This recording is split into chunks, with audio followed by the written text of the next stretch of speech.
The dust of the Black Hills tells 1,000 tales, but none so raw as the day a young cowboy named Alaric Strong took a Comanche arrow for a stranger.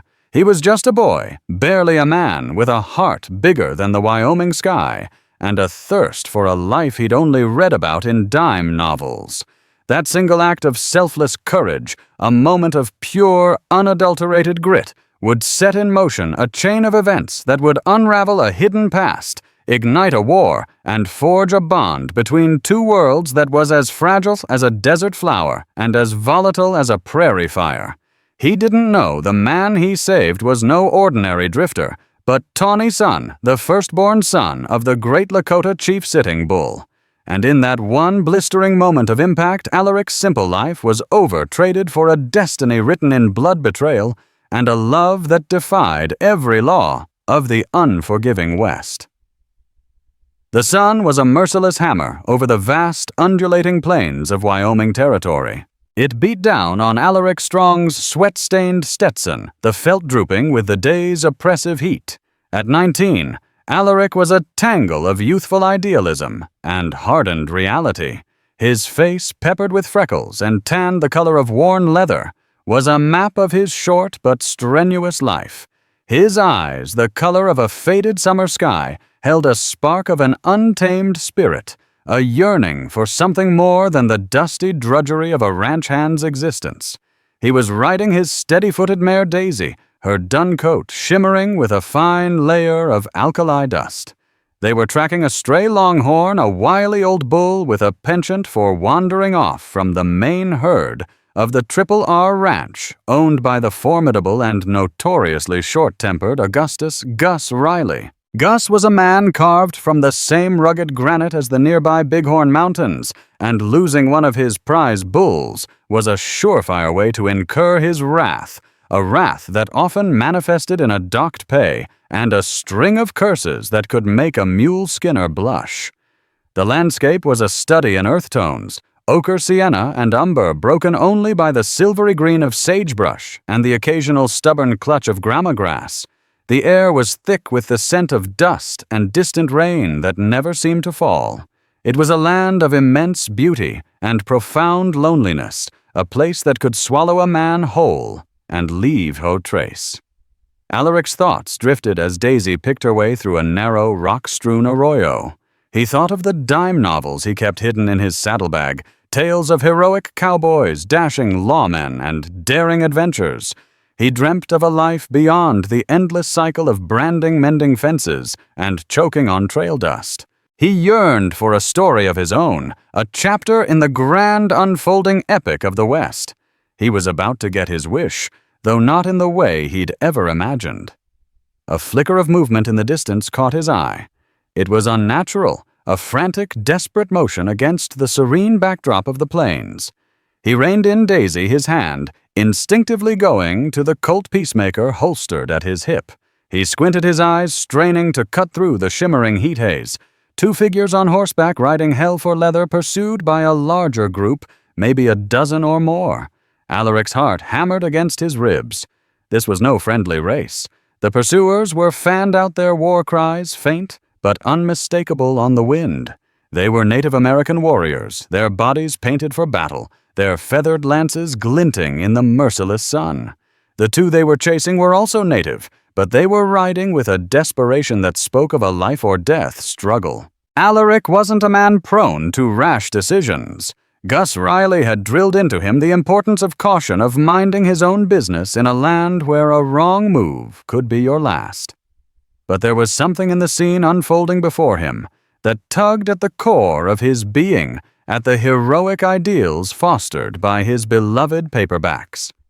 He saw the lead rider of the pursued pair falter, his horse stumbling.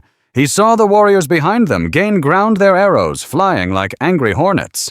"Damn it all to hell!" Alaric muttered, his knuckles white on the reins. He urged Daisy forward, not towards the safety of the ranch, but towards the unfolding chaos. He wasn't a lawman, and he was certainly no hero. He was just a boy with a horse and a conscience. As he drew closer, the scene sharpened into terrifying focus. The lead rider of the fleeing pair was a young man no older than himself, his face a mask of grim determination. He wore buckskin leggings and a beaded vest, his long black hair streaming behind him. His companion, a young woman, rode with a fierce grace, her own bow in hand, loosing arrows at their pursuers with a skill that was both beautiful and deadly. But they were hopelessly outnumbered. An arrow struck the young man's horse in the flank. The animal screamed a terrible high-pitched sound that tore through the air and went down in a cloud of dust and flailing hooves. The rider was thrown clear-landing hard on the unforgiving ground. The young woman circled back her face, a canvas of anguish, trying to fend off the attackers as her companion struggled to his feet. Alaric didn't hesitate. He spurred Daisy into a gallop, the thunder of her hooves a drumbeat of impending conflict. He let out a yell, a raw, ragged sound that was meant to be a war cry, but came out as more of a terrified yelp. It was enough. The warriors, surprised by the sudden appearance of a white man, momentarily reined in their mounts, their attention diverted. "Get to the rocks!" Alaric shouted, gesturing with his pistol towards a jumble of granite boulders that offered a sliver of cover. The downed rider, who moved with a slight limp, looked at him, his dark eyes filled with a mixture of suspicion and desperation. The young woman, her name was Morning Dove's sister to the man on the ground, gave a sharp nod and urged her companion forward. Alaric laid down covering fire, his peacemaker bucking in his hand. He wasn't aiming to kill, just to create a diversion to buy them precious seconds. The warriors, recovering from their surprise, answered with a volley of arrows. One whizzed past Alaric's ear with a venomous hiss. Another thudded into his saddle inches from his leg. He reached the rocks just as the two strangers scrambled behind the relative safety of a large boulder. Alaric dismounted, pulling his Winchester rifle from its scabbard. He peeked over the top of the rock. The warriors were regrouping their leader, a fearsome man with a jagged scar across his cheek, barking orders. "Who are they?" Alaric asked, his voice tight with adrenaline. The young man, whose name was Tawny Sun, shook his head, his chest heaving as he caught his breath. "Comanche," he said, his voice laced with a deep-seated animosity. "They ride far from their own lands to hunt us." "Us?" Alaric asked, glancing at the intricate beadwork on Tawny Sun's vest, a pattern he didn't recognize. "Lakota Tui." Morning Dove answered, her eyes scanning the enemy with a warrior's focus. Before Alaric could process the implications of that, the Lakota and Comanche were ancient enemies. The attack came. The Comanche warriors charged their war cries, a chilling chorus. Arrows rained down on their position, clattering against the rocks, embedding themselves in the hard-packed earth. Alaric and Tawny Sun returned fire, the crack of the Winchester and the deeper boom of the peacemaker, mingling with the sharp twang of Morning Dove's bow. They were holding them off, but just barely. There were too many. Then Alaric saw it. A warrior had circled around, flanking their position. He was taking aim not at Alaric, but at Tawny Sun, whose attention was focused on the main frontal assault. The warrior's bow was drawn taut, the arrowhead glinting with deadly intent. There was no time to shout a warning, no time to aim his own weapon. There was only time for instinct. In a split second, a decision born of pure unthinking impulse, Alaric moved. He lunged, shoving Tawny Sun to the ground out of the arrow's path. He felt a searing, white-hot pain in his left shoulder. It was as if a bolt of lightning had struck him. He gasped the air driven from his lungs and stumbled backward, his hand flying to the source of the agony. A Comanche arrow was protruding from his shoulder, its dark, feathered shaft a grim exclamation point to his act of impulsive bravery. The world tilted on its axis, the edges of his vision blurring. The sounds of the battle faded to a dull roar. He saw Tawny Sun's face, a mask of shock and disbelief, swimming before his eyes. He saw Morning Dove let out a cry of alarm. He saw the Comanche warriors, their attack faltering at the sight of what had just transpired. And then he saw nothing at all as the unforgiving Wyoming earth rose up to claim him. The world returned to Alaric in fragments, a mosaic of disjointed sensations and bewildering images. He was floating in a sea of darkness, the only anchor, the relentless throbbing pain in his shoulder. He was aware of movement, a gentle swaying motion, and the soft nicker of a horse. He smelled the cloying metallic scent of blood, his blood, mixed with the earthy fragrance of sage, and something else, something herbal and medicinal. He pried his eyelids open the sunlight, a physical blow that made him groan. He was lying on a travois, a makeshift stretcher fashioned from 2 long poles and a buffalo hide being pulled behind a horse. Morning Dove was riding alongside him, her face a study in concerned concentration. She held a damp cloth, which she gently dabbed at his forehead. "Easy, white man," she said, her voice soft but firm. "You have traveled far on the spirit road. We are bringing you back." Alaric tried to speak, but his throat was a desert, his tongue a leaden weight. He managed a hoarse croak. Morning Dove offered him a water skin, and he drank greedily the cool liquid a balm to his parched throat. "Where?" He finally managed to ask, his voice a raspy whisper. "We are taking you to our camp."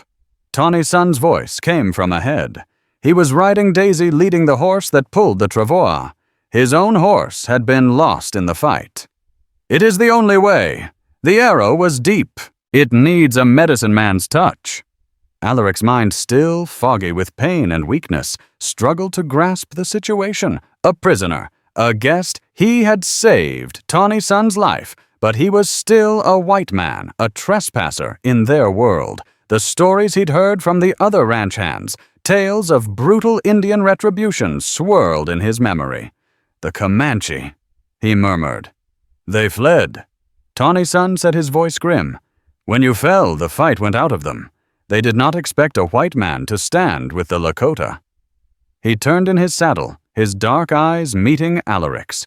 There was something in their depths that Alaric hadn't seen before, not just gratitude, but a profound, unsettling curiosity. "Why did you do it, Cowboy? Why did you take an arrow for me?" Alaric didn't have an answer. "Seemed like the thing to do."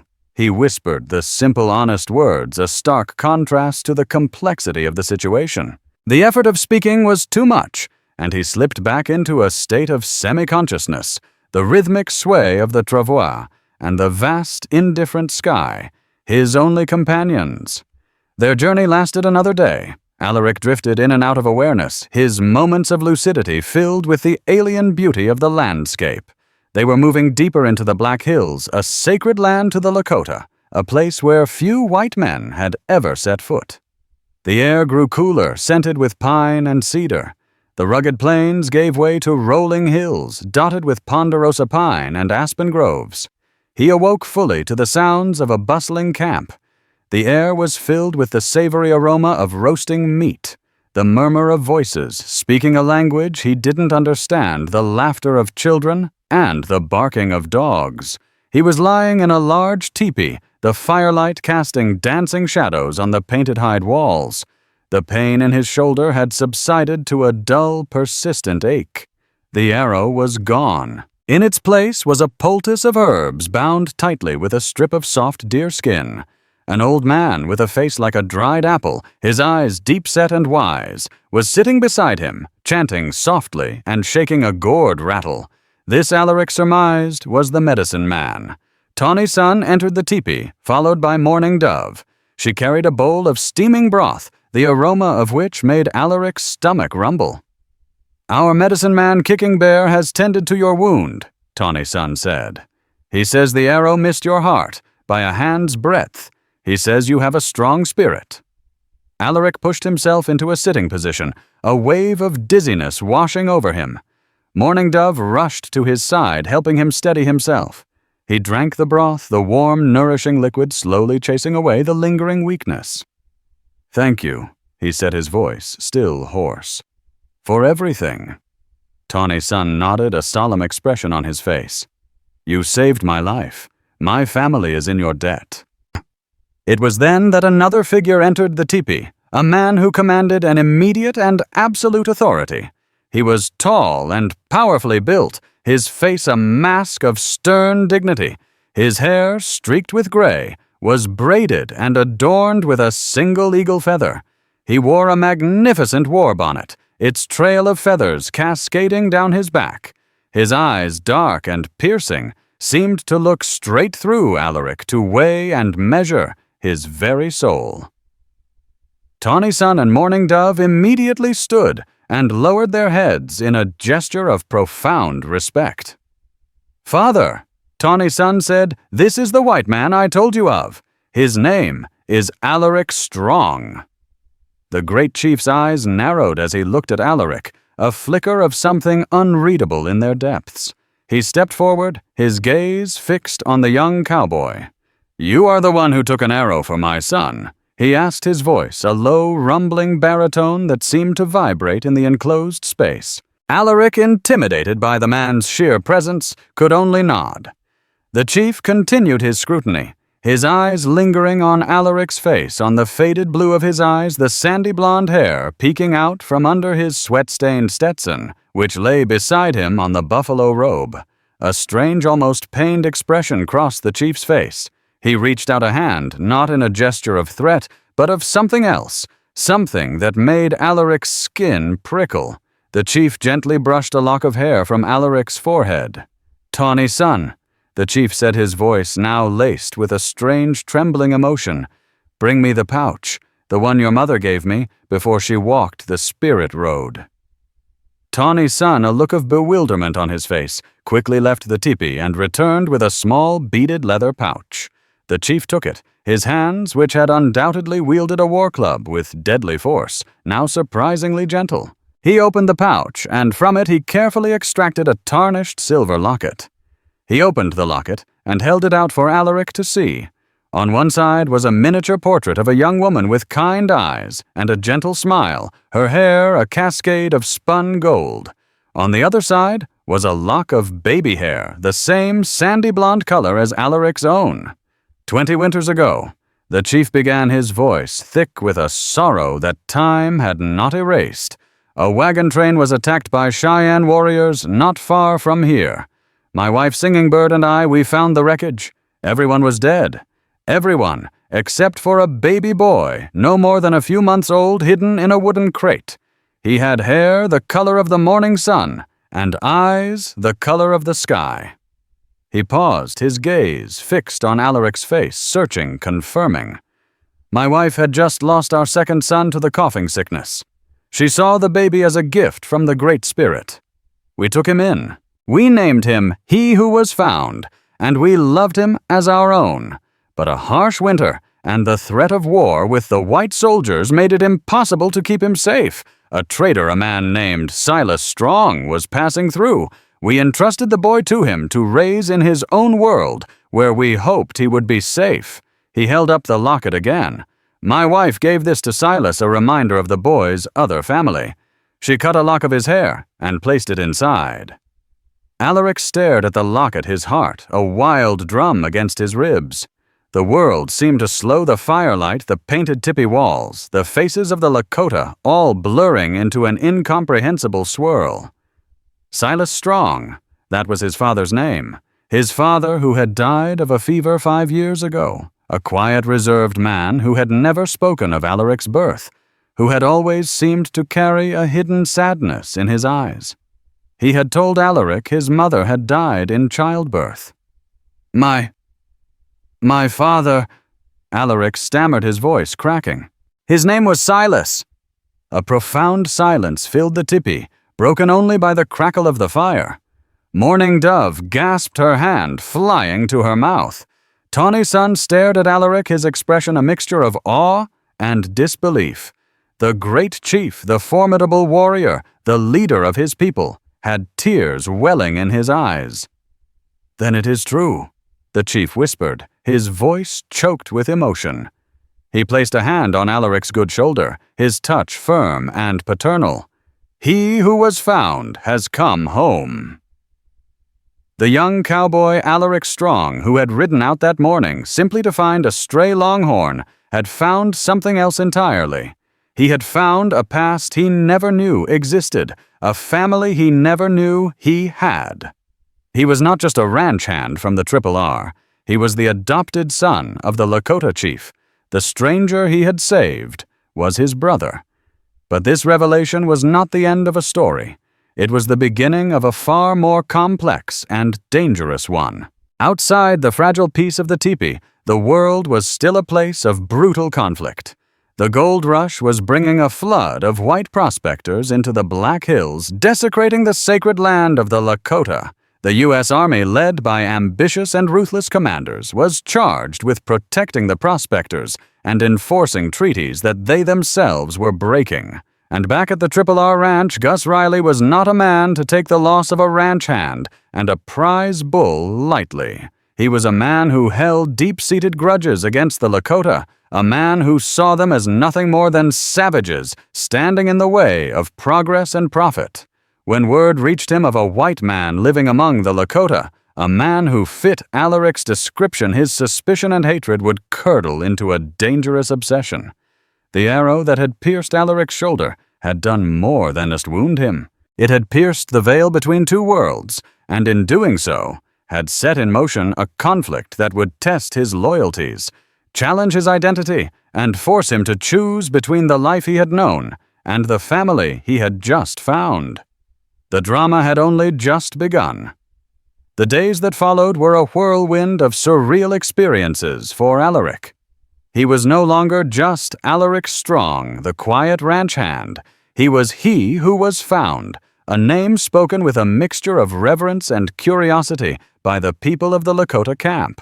The chief whose name he learned was Red Cloud, a name that carried immense weight and respect throughout the plains, treated him with a gentle, almost hesitant affection, as if he were a precious, long-lost treasure he was afraid of breaking. Morning Dove became his constant companion and guide. She taught him the Lakota words for Sunwimun Hanwi and horse Sunkawakan. She showed him the intricate beadwork patterns that told the stories of their people, the symbols for strength, wisdom, and family. In her presence, Alaric felt a sense of peace. He had never known a quiet joy that was a stark contrast to the boisterous, often coarse camaraderie of the bunkhouse.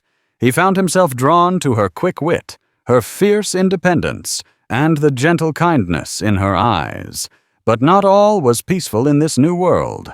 While most of the tribe accepted the chief's word and welcomed Alaric, there were whispers of dissent.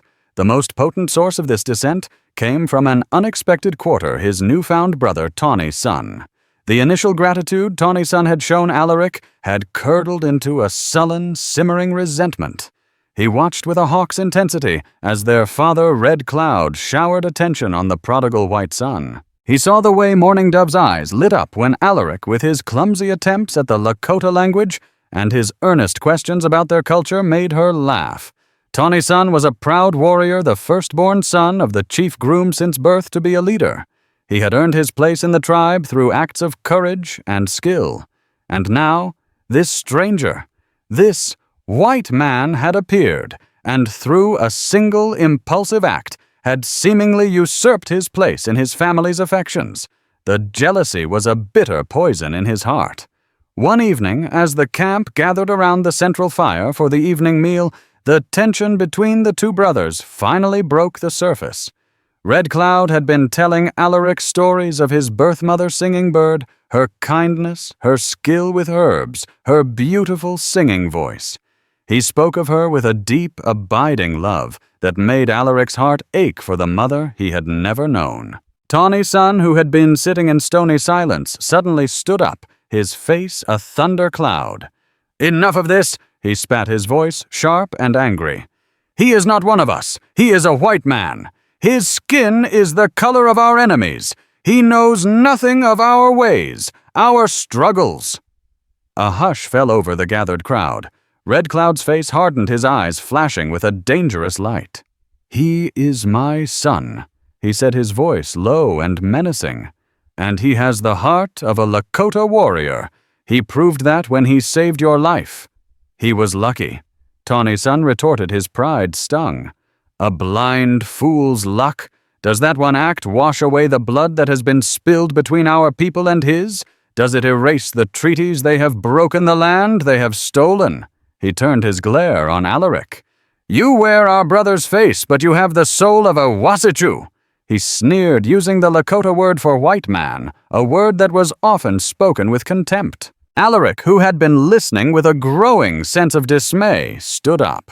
I don't pretend to understand everything, he said, his voice steady despite the turmoil inside him. But I know what I did. I saw a man in trouble, and I helped him. That's all.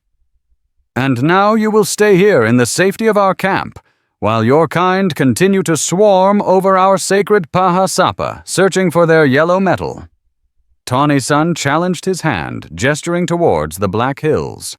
Will you fight with us when the Bluecoats come to drive us from our homes, or will your white blood call you back to them? The questions hung in the air, heavy and unanswered. They were the very questions that had been tormenting Alaric's own mind. Where did he belong? Who was he really? Meanwhile, news of a different sort was brewing back at the Triple R Ranch. Gus Riley was in a foul mood. Not only was he down a prize bull, but his most reliable ranch hand, Alaric Strong, had vanished without a trace. His horse Daisy, a fine mare, was also gone. Gus, a man who saw the world in terms of assets and liabilities, had lost two valuable assets. His anger was stoked by the whispers and rumors that were beginning to filter back from the mining camps and trading posts. A story was circulating, a wild tale of a young white man who had fought alongside the Lakota against a Comanche war party. A young man who had been wounded and taken back to the Lakota camp. A young man who matched Alaric's description. For Gus Riley, this was not a story of heroism. It was a story of betrayal. In his black and white view of the world, you were either with the settlers or you were with the savages. There was no middle ground. The idea that one of his own men, a boy he had taken in and given work to, had gone native was anathema to him. It was a personal affront. His hatred of the Lakota was long-standing and deeply personal. Years ago, his younger brother, a prospector, had been killed in a skirmish with a Lakota war party in the Black Hills. Gus had never forgiven them. He saw them as a plague, an obstacle to the manifest destiny of the white man. He rode into the bustling, muddy streets of Deadwood, a town that had sprung up overnight in the heart of the Black Hills, a chaotic, lawless place filled with prospectors, gamblers, and desperados. He made his way to the saloon, a rough-hewn establishment filled with the sounds of a tinny piano and boisterous, drunken laughter. He was looking for a man named Silas Stone, a notorious Indian hunter and scout, who had a reputation for ruthlessness and a deep-seated hatred for all Native Americans. Stone was a gaunt, weasel-faced man with cold, dead eyes and a cruel slash of a mouth. He was known for selling scalps to collectors back east, a gruesome trade that he plied with a chilling efficiency. Gus found Stone at a back table cleaning his rifle, a collection of greasy, dark-haired scalps hanging from his belt. The stench of whiskey and unwashed flesh hung heavy around him. "Stone," Gus said, his voice low and gravelly. "I have a job for you." Stone looked up, his eyes betraying no emotion. "I'm listening." "There's a white man living with Red Cloud's band," Gus said, his voice tight with anger. "A young fella. Used to work for me. Name's Alaric Strong." Stone's lips twisted into a semblance of a smile. "A race trader, eh? I've heard the stories." "I want him back," Gus said. "And I want a lesson taught to those red devils. I want you to gather some men, ride into that camp, and bring the boy back. And while you're at it, burn the whole damn place to the ground. I want them to know what happens when they mess with my property." Stone's eyes glinted with a avaricious light. "That's a dangerous proposition, Riley. Red Cloud's camp is well guarded. It'll cost you." "I'll pay whatever it takes," Gus said, his face a mask of grim determination. "I want it done, and I want it done soon." Stone spat a stream of tobacco juice onto the filthy floor. "Consider it done." A storm was gathering, a storm born of jealousy, hatred, and greed. It was heading straight for Red Cloud's camp, and at its center was Alaric Strong, A young man torn between two worlds, unaware that the demons of his past life were about to collide with the fragile peace of his new one. The stage was set for a confrontation that would drench the sacred ground of the Black Hills in blood and sorrow. The fragile peace of Alaric's new life was about to be shattered, not only by the external threat gathering like a thunderhead on the horizon, but by the poison of betrayal from within. Tawny Sun's jealousy, left to fester, had become a dangerous obsession. He saw Alaric not as a brother, but as a rival, a symbol of his own perceived inadequacy in the eyes of his father and his sister. One afternoon, while the men of the camp were out on a hunt, Tawny Sun sought out a warrior named Two Moons. Two Moons was a man of immense physical strength, but weak character, known for his ambition and his resentment of Red Cloud's leadership. He believed the chief's willingness to negotiate with the whites was a sign of weakness. He yearned for a return to the old ways of constant warfare. Tawny Sun knew Two Moons saw him as a more suitable heir, a leader who shared his thirst for conflict. The white man, Tawny Sun, began his voice a low conspiratorial whisper as they stood hidden in a grove of pine trees on the outskirts of the camp. He is a danger to us. He weakens our father's resolve. The people see Red Cloud's affection for this Wasichu, and they question his strength. Two Moons grunted in agreement, his small, suspicious eyes fixed on Tawny Sun. Red Cloud grows old. He speaks of peace when the white man's iron horse screams across our hunting grounds, and their miners defile the sacred Pahasapa. My father will not listen to reason. Tawny Sun continued his words carefully, chosen planting the seeds of sedition. But perhaps if the Wasichu were to prove himself a traitor, if he were to bring danger to this camp, then my father's eyes would be opened. The people would see who the true leader is. A cunning, cruel plan began to form in Tawny Sun's mind. He knew of the regular patrols of the U.S. Army, a cavalry unit from the nearby Fort Laramie led by a young, ambitious captain named Marcus Thorne. Captain Thorne was known for his rigid adherence to orders and his disdain for the Indian problem. Tawny Sun would orchestrate a situation that would make Alaric appear to be a spy, a collaborator with the very forces that threatened their existence. He told Alaric that there was a special plant, a rare root that grew only in a specific hidden canyon a few miles from the camp, a plant that Kicking Bear, the medicine man, needed to complete the healing of Alaric's shoulder. It was a lie, a carefully crafted deception designed to lead Alaric into a trap. I cannot go, Tawny Sun said, his face a mask of false sincerity. My father has tasked me with scouting the northern ridges, but you could go. Morning Dove knows the place. She can guide you. His plan was twofold: to endanger Alaric and to create a rift between him and Morning Dove, whose growing affection for the white man was a constant source of irritation for him. Alaric, eager to prove his worth and contribute to the community that had taken him in, readily agreed. The prospect of spending the day alone with Morning Dove, away from the prying eyes of the camp, was an added unspoken bonus. The next morning, under a sky the color of a robin's egg, Alaric and Morning Dove set out on horseback. The air was crisp and clean, filled with the scent of pine and damp earth. As they rode, a comfortable silence settled between them, a testament to their growing bond.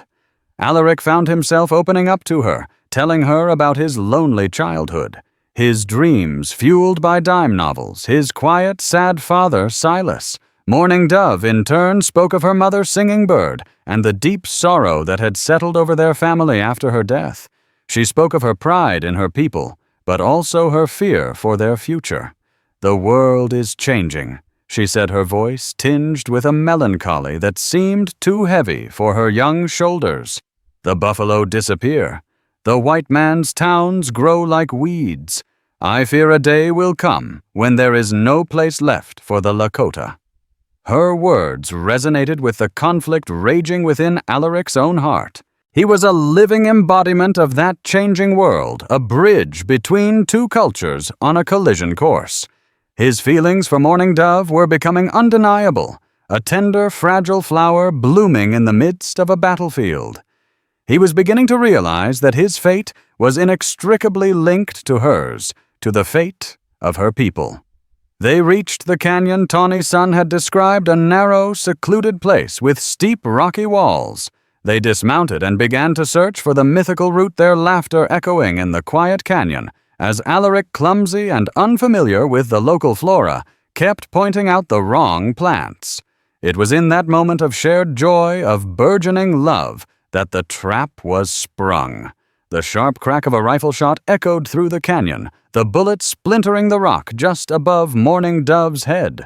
They scrambled for cover, their hearts pounding. A dozen U.S. cavalry soldiers appeared on the rim of the canyon, their blue uniforms a stark, terrifying contrast to the red rock.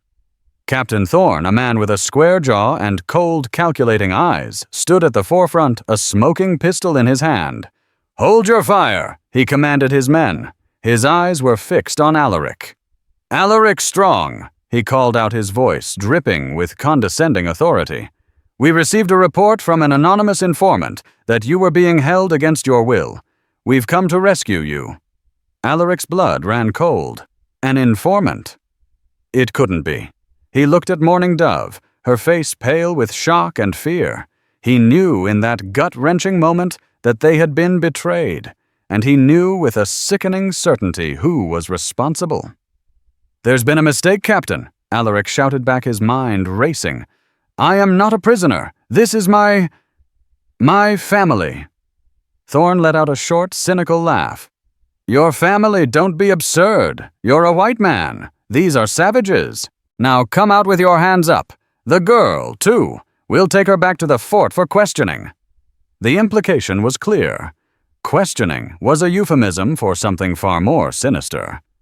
Alaric's protective instincts, the same instincts that had made him take an arrow for Tawny Sun, now roared to life. "I'm not going anywhere without her," he yelled, his voice echoing with a defiance that surprised even himself. Thorne's face darkened. "I gave you a chance, Strong. You've chosen the wrong side." He raised his pistol again. "Take them!" But before the soldiers could move, another sound filled the air. A high, ululating war cry. Tawny Sun and Two Moons, along with a dozen other warriors, appeared on the opposite rim of the canyon. They had been waiting, watching their presence a part of Tawny Sun's treacherous plan. He had intended for Alaric to be rescued, to be seen by the tribe as a traitor who had led the soldiers to their doorstep. But he had not counted on Alaric's refusal to abandon Morning Dove. The situation had spiraled out of his control. A tense standoff ensued, the soldiers on one side, the warriors on the other, with Alaric and Morning Dove trapped in the middle. "Brother," Tawny Sun shouted, his voice filled with a false righteousness. "You have led the Bluecoats to us. You are a traitor, just as I said." The accusation, so blatantly false, so deeply treacherous, cut Alaric to the core. But there was no time for anger, no time for recriminations. The canyon had become a powder keg, and the spark had just been lit. A nervous young soldier, his finger trembling on the trigger of his rifle, fired a shot. It went wide, but it was enough. The canyon erupted in a maelstrom of gunfire and war cries. Arrows flew, bullets ricocheted off the rocks. It was chaos, a whirlwind of noise and violence. Alaric, acting on pure instinct, grabbed Morning Dove and pulled her behind a large boulder, shielding her with his own noddy. He drew his peacemaker, his mind a maelstrom of conflicting emotions. He was caught between two worlds, two loyalties, two opposing forces, and he was being fired upon by both. The betrayal of Tawny Sun, the cold arrogance of Captain Thorne, the eruption of violence, it all solidified something in Alaric's mind. His dime novel dreams of heroism were a childish fantasy. This was the reality of the West, brutal, unforgiving, and drenched in misunderstanding and hatred. He knew with a terrible clarity that he could no longer be a passive observer. He had to choose a side. And as he looked at Morning Dove's face, her eyes wide with fear, but also with a fierce, unwavering trust in him, he knew he had already chosen.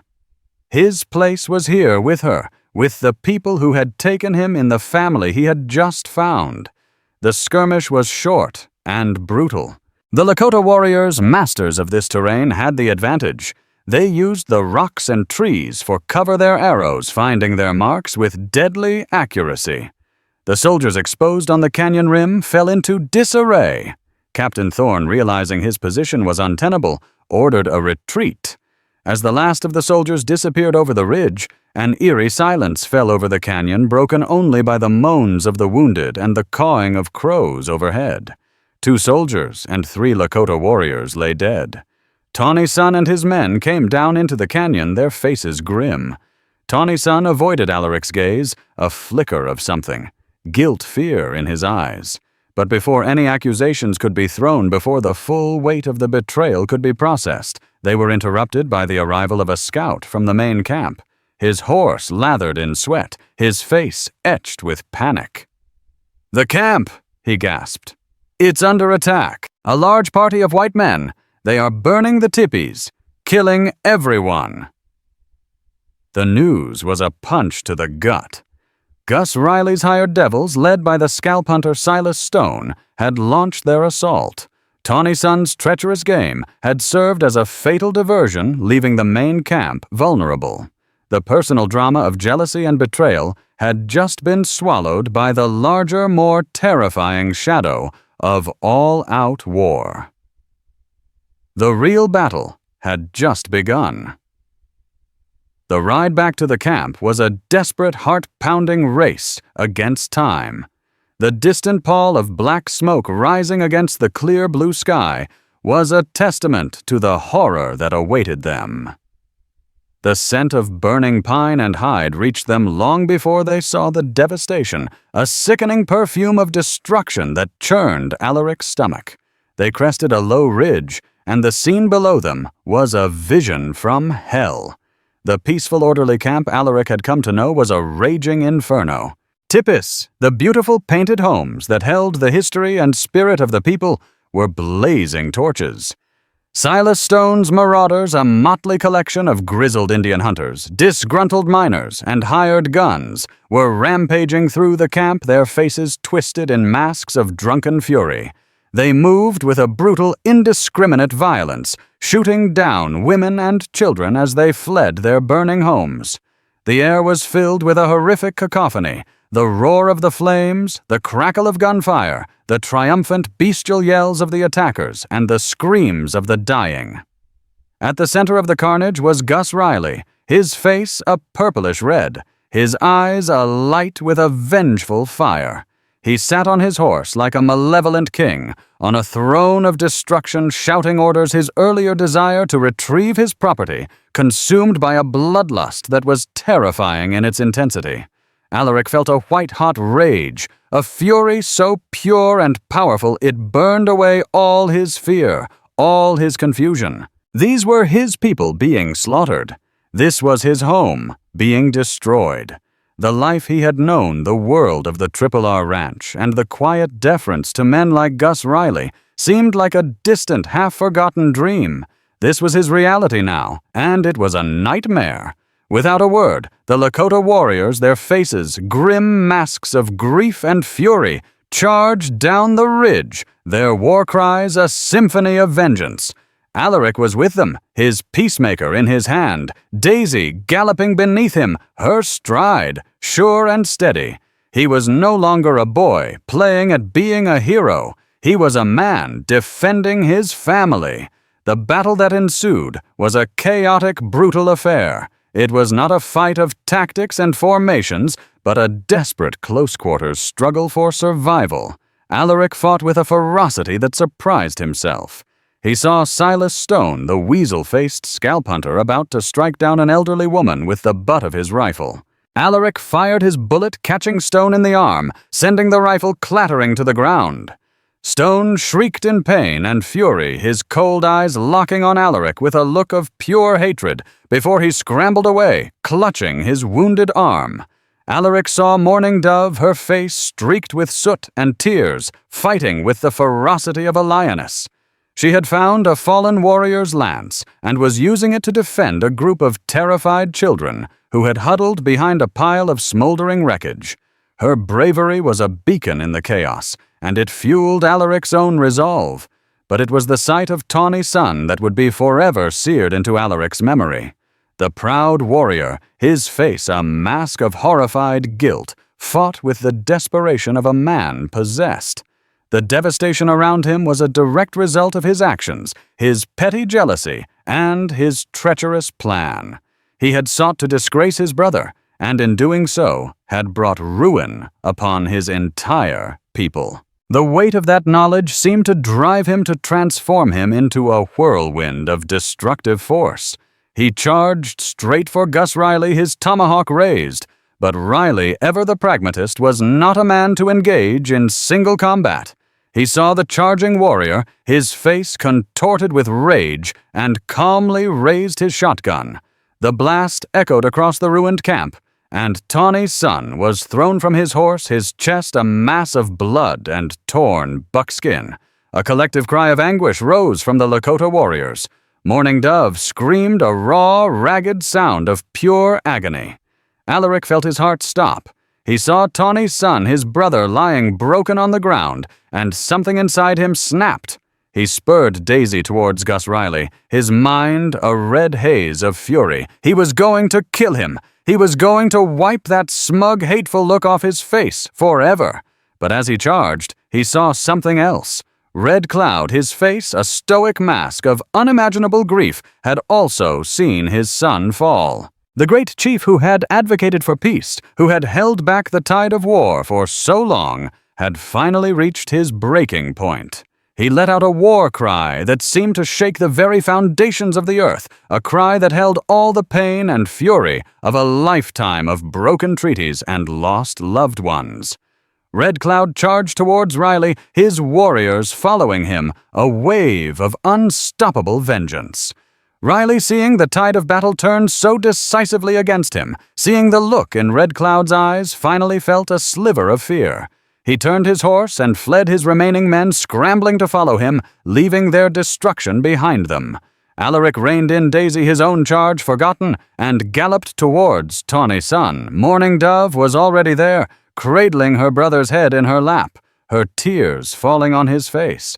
Red Cloud dismounted and knelt beside his son, his stern facade finally crumbling, his body shaking with silent sobs. Alaric knelt on the other side, his own eyes burning with unshed tears. Tawny's son's eyes fluttered open, his breathing shallow and ragged. He looked at his father, at his sister, and then his gaze settled on Alaric. "Brother," he whispered, a bloody froth on his lips, "forgive me." His eyes were filled with a terrible, clear understanding of what he had done. "My jealousy, it blinded me. I led the soldiers away. I left the camp unprotected." He reached out a trembling hand, and Alaric took it. It was cold, so cold. "It was I who sent the message to the fort." Tawny's son confessed, his voice barely a whisper. "I wanted them to see you as a traitor, so that I could be the one to lead our people to war." He gave a weak, bitter laugh. "And now I have my wish." His eyes rolled back in his head, and with a final shuddering gasp, Tawny's son, the proud warrior, the firstborn son of Red Cloud, was gone. The silence that fell over the battlefield was profound. It was the silence of utter devastation, of a world torn apart. The fires had begun to die down, leaving behind a smoldering, blackened ruin. The survivors, dazed and wounded, began to emerge from their hiding places, their faces etched with the trauma of what they had just endured. Red Cloud stood up, his face once again, a mask of stone, but his eyes held a new, terrifying light. He looked out over the wreckage of his camp, at the bodies of his people, at his dead son. The man of peace was gone, consumed by the fires of retribution. In his place was a warrior, a leader, who would now seek not peace, but vengeance. He looked at Alaric, his eyes locking with the young man's.